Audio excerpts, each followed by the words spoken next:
Initialement, c'était Association villageoise d'épargne et de crédit.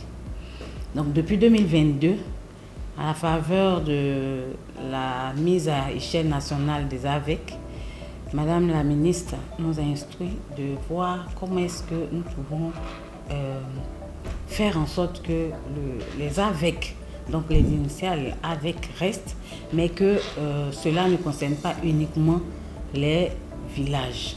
C'est ainsi que les AVEC sont devenues associations de valorisation de l'entraide communautaire. Ce sont des associations qui ont leur règlement, qui ont leur fonctionnement, dont les membres se mettent ensemble pour épargner et faire des prêts et se soutenir comme on le fait souvent dans des petites communautés.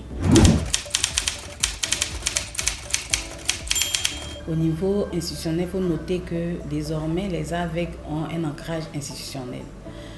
Au niveau du gouvernement, c'est le ministère de la Cohésion nationale, de la solidarité et de la lutte contre la pauvreté qui est chargé de faire la coordination des AVEC sur le plan national. Et c'est ce qui est dénommé le projet de mise à échelle nationale des AVEC.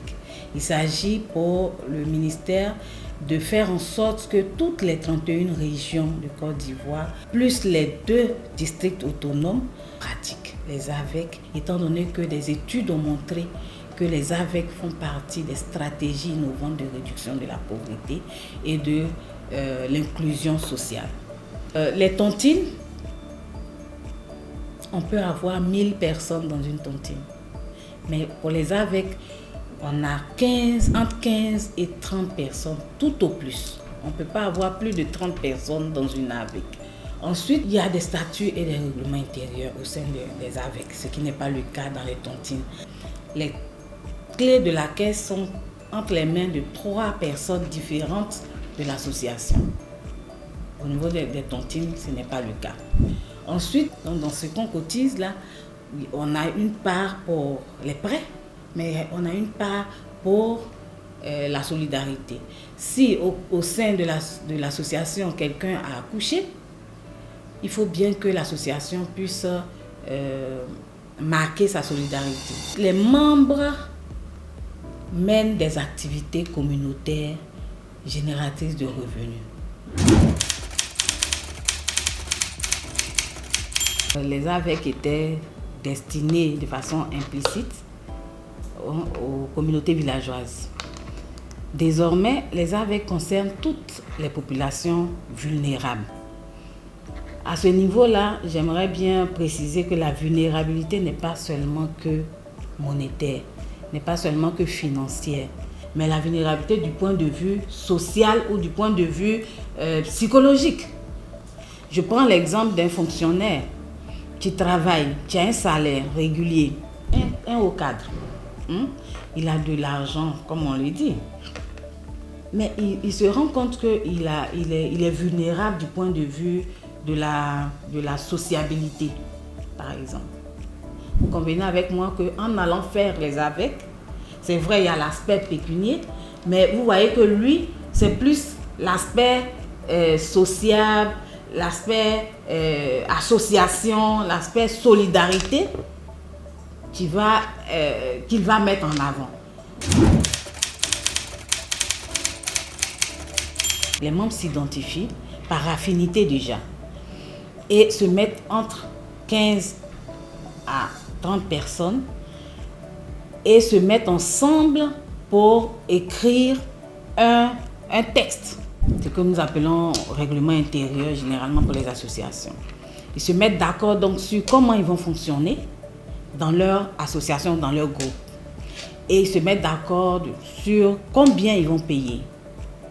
Donc quand tout cela est fait, ils font leur AG, leur assemblée générale, pour identifier leur président, pour identifier leur trésorier, pour identifier leur comité local de gestion de conflits. Une fois que c'est fait, ils identifient un facilitateur, quelqu'un quand il s'agit de petites communautés, quelqu'un dans le village qui sait lire et écrire, qui peut les accompagner quant à à noter les cotisations, quant à noter les différents montants. Et une fois que c'est fait, ils décident quand ils se voient dans la semaine. Donc une fois dans la semaine, ils se voient, ils font leur réunion et ils font leurs cotisations.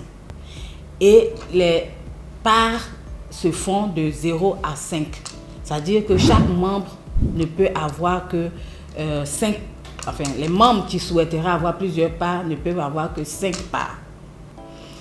Celui qui est dans le groupe et qui n'a pas décidé de faire plusieurs parts, qui fait donc sa seule part, cotise 500 francs. Au fur et à mesure qu'on cotise, on se fait des prêts à l'intérieur.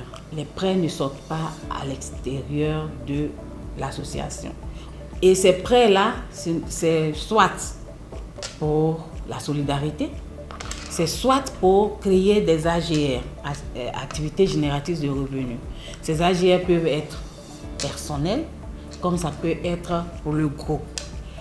Tout cela, l'objectif, c'est l'inclusion sociale et l'inclusion financière.